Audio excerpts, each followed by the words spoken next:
तो देखिए, डील हो चुकी है अमेरिका और ईरान के बीच में, लेकिन डील हुई क्या है इसको लेकर सस्पेंस बरकरार है। लेकिन अब सऊदी मीडिया ने इस समझौते के बारे में एक्सक्लूसिव जानकारी दी है अपनी रिपोर्ट में। नमस्कार, मैं हूं नीलू। तो बात आज इसी डील की होगी।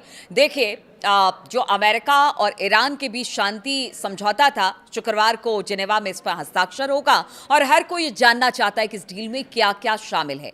लेकिन अभी तक इसका ड्राफ्ट जो है वो सार्वजनिक नहीं हो पाया है और इस बीच सऊदी मीडिया ने इस समझौते के बारे में एक्सक्लूसिव जानकारी दी है। सऊदी मीडिया आउटलेट अल अरबिया ने दावा किया है कि उसे अमेरिका और ईरान के बीच हुए समझौते की कॉपी मिली है और इस दस्तावेज में युद्ध खत्म करने के लिए एक व्यापक रूपरेखा तैयार की गई है। और देखिए, जैसा मैं कह रही थी कि ईरान को एज है, जीता कौन हारा कौन, लेकिन आखिर अल्टीमेटली ईरान की ही जीत हुई है। और इस रूपरेखा जो 14 बिंदु पर बातचीत हुई है, सहमति बनी है, उसमें साफ तौर से यह दिखाई देगा।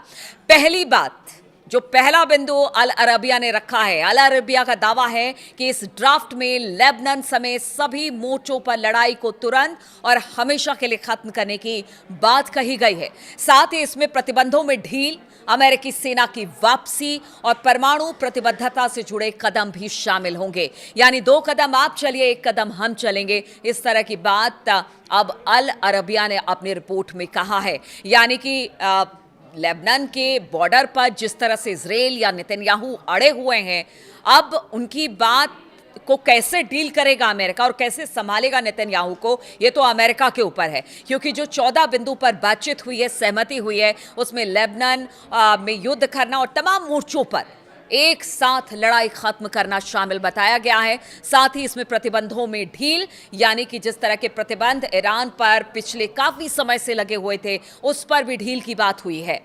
तो इस तरह से ये पहला पॉइंट हो गया।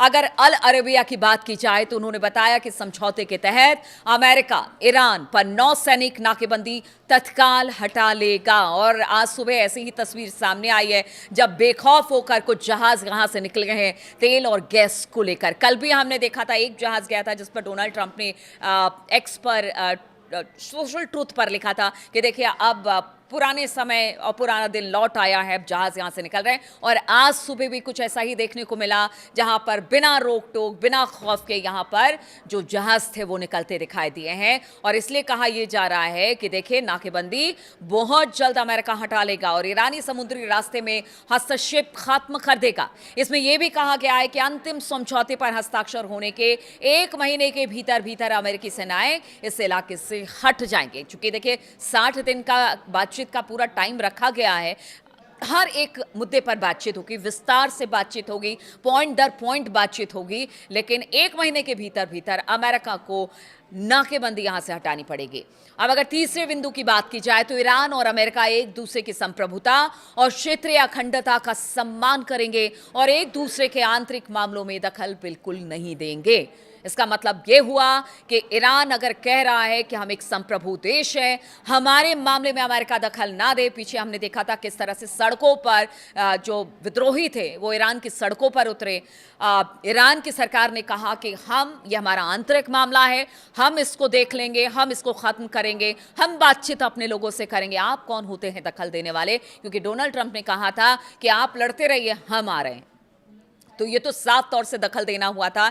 इसलिए कहा यह जाए, चाहे कुछ हो जाए, अमेरिका ईरान के आंतरिक मामलों में कोई दखल नहीं देगा और ना ही ईरान अमेरिका के मामलों में दखल देगा। अब चौथी बात, बदले में ईरान 1 महीने के भीतर भीतर हॉर्मुज़ स्ट्रेट को फिर से खोल देगा, जिससे दुनिया के सबसे अहम ऊर्जा मार्गों में से एक से आवाजाही पूरी तरह से बहाल हो जाएगी। और ये पहले ही बात हो चुकी है, लेकिन चूंकि वहां पर बारूदी माइंस बिछे हुए हैं, इसलिए कहा जा रहा है कि इसमें वक्त लगेगा। कितना वक्त लगेगा? 1 महीना, 2 महीना, 3 महीना, नहीं पता, लेकिन शुरुआती तौर से यही कहा जा रहा है कि 1 महीने का है कि आप बहाल कर दीजिए। हालांकि देखिए, अभी से जहाज आने जाने शुरू हो गए। आज सुबह की तस्वीरें भी, यानी कि 17 तारीख की सुबह की तस्वीरें बहुत सुखद थी क्योंकि यहां से जहाज निकल रहे थे।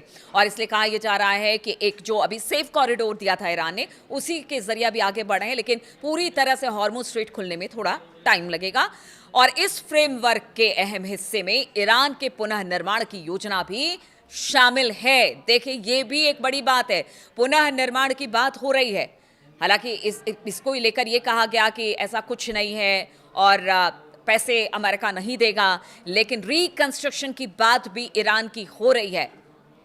यानी हर मोर्चे पर ईरान युद्ध से पहले भी ये कहता रहा, ईरान युद्ध के समय भी ये कहता रहा और ईरान युद्ध के बाद भी ये कहता रहा कि देखिए जो भी हमारी मांगे हैं, मान लीजिए हम ईरान और अमेरिका के बीच जो इस वक्त युद्ध हो रहा है, जो इस वक्त पूरी दुनिया में हाहाकार मचा हुआ है, उस युद्ध को हम तुरंत खत्म कर देंगे।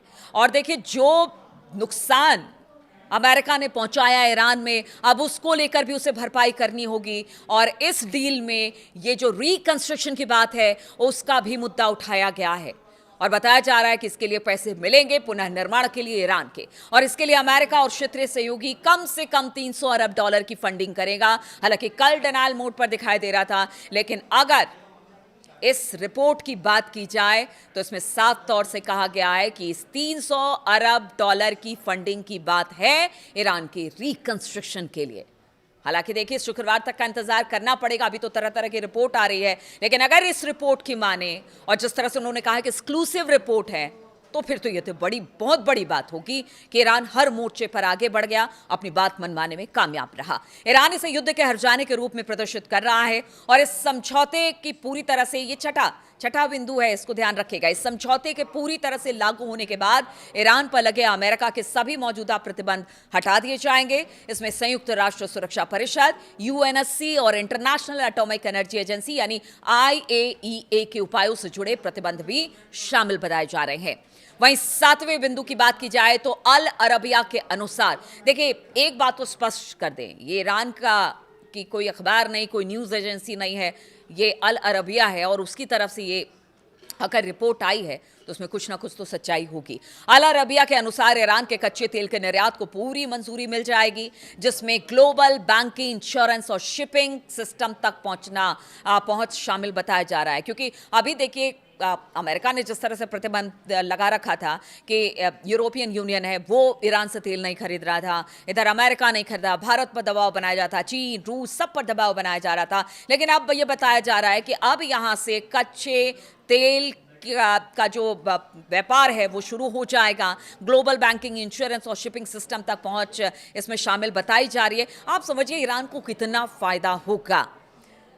विदेशों में मौजूद ईरान की सभी फ्रीज की गई संपत्तियों को जारी किया जाएगा, ये 8वां बिंदु है और बताया जा रहा है कि इस पर भी सहमति बनी है और पूरी तरह से ये बताया जा रहा है कि जितने भी फ्रीज अकाउंट थे उसे अब उपलब्ध करा दिया जाएगा ईरान के लिए। तो ईरान के पास अब बहुत सारा पैसा आने वाला है जिससे ईरान अपने डेवलपमेंट की बात करेगा। 9वें पॉइंट की बात की जाए तो समझौते में ईरान ने वादा किया है कि वो कभी भी परमाणु हथियार नहीं बनाएगा। ईरान और अमेरिका इस बात पर सहमत हो गए कि जो इनरिच्ड यूरेनियम है और परमाणु से जुड़े कार्यक्रम जो इस वक्त चल रहे हैं उसमें आपसी सहमति वाले मुद्दों पर अंतिम समझौते में कोई एक ऐसे बिंदु पर पहुंचा जाए जिससे कि ये स्पष्ट हो जाए या फिर तमाम लगातार जो मॉनिटरिंग होती रहे कि हाँ वाकई ईरान परमाणु हथियार नहीं बना रहा है और उसको लेकर बातचीत आगे इन 60 दिनों में होगी, ये देखना होगा। यानी ईरान ने कह दिया है कि जो स्थिति है वैसी स्थिति ही रहेगी, बहुत ज़्यादा यूरेनियम का एनरिचमेंट वो नहीं करेगा, परमाणु कार्यक्रम पर बहुत ज़्यादा बात नहीं होगी। हाँ, यूरेनियम की उतनी आवश्यकता होगी जितना देश को चाहिए, लेकिन उससे ज़्यादा नहीं। तो इस तरह की बातें हैं। हालांकि ये बात अभी निगोशिएशन टेबल पर है, बातचीत होगी, कई दौर की बातचीत होगी और ये चीज़ें स्पष्ट हो जाएंगी। यानी परमाणु कार्यक्रम आगे नहीं बढ़ाएगा ईरान, इस तरह की सहमति भी बनी है। और 10वां बिंदु, ईरान और अमेरिका इस बात पर सहमत है कि अंतिम समझौते को सफलतापूर्वक लागू करने और भविष्य की प्रतिबद्धताओं की निगरानी के लिए एक ऐसा तंत्र स्थापित, मतलब एक ऐसी टीम बनाई जाए जो कि इन सब की मॉनिटरिंग करे, ताकि कहीं भी कोई भी अपनी बात से पीछे हटता है तो उस बात को बताया जाए कि ये समझौता हुआ है और आपको इस समझौते पर काम करना है। तो ये है पूरी डील जो कि अल अरबिया के रिपोर्ट में एक्सक्लूसिव आई है। अब इस डील में अगर आप ज़्यादातर बिंदुओं को देखें 7 से 8 पॉइंट में, तो ईरान को एज मिल रहा है, ईरान जीत रहा है। अब तो ईरान को लग रहा है कि अच्छा किया अमेरिका ने हम पर हमला कर दिया, कम से कम उनकी जो इतने दिनों की बातचीत थी, जो हो नहीं पा रही थी, अब वो डील के जरिए खत्म होगी। यानी ईरान एक बार फिर से अपने आप को स्टैब्लिश करेगा। जो सैंक्शन पीछे लगाए गए थे उससे ईरान की इकोनॉमी पर अच्छा खासा असर पड़ा था, लेकिन अगर ये डील हो जाती है, अगर सही तरीके से ये डील आगे बढ़ती है, तो फिर ईरान के पास पैसा ही पैसा होगा और ईरान एक बार फिर से अपनी इकोनॉमी को बूस्ट कर पाएगा और पूरी दुनिया में जिस तरह से कच्चे तेल का व्यापार है वो कर पाएगा। तो ईरान के लिए तो ये बहुत अच्छी खबर है। अब देखिए, शुक्रवार तक का इंतजार करना पड़ेगा जब डील पर हस्ताक्षर हो जाएंगे। पूरी बात इस डील के सामने आ जाएगी कि आखिर कहीं अमेरिका ने बड़ी गलती तो नहीं कर दी ईरान पर हमला करके, और इससे ईरान का ही फायदा हुआ। अमेरिका का तो जो होगा सो होगा, उसके अपने देश के लोग ही अब उन पर सवाल खड़े कर रहे हैं और ये बहुत जल्दी मिड टर्म चुनाव में ट्रंप को भी पता लग जाएगा। बहुत बहुत शुक्रिया मेरे साथ इस वीडियो में शामिल होने के लिए, और आपके कमेंट का इंतज़ार रहता है। आप ज़रूर इस पर अपना कमेंट दीजिए, बताइए कि क्या वाकई आपको ऐसा लगता है कि ईरान की जीत हुई है, जो निगोसिएशन हुआ है वो ईरान की बेहतरी के लिए काफ़ी मुफीद है, फ़ायदेमंद है। तो आपके कमेंट्स का इंतज़ार रहेगा।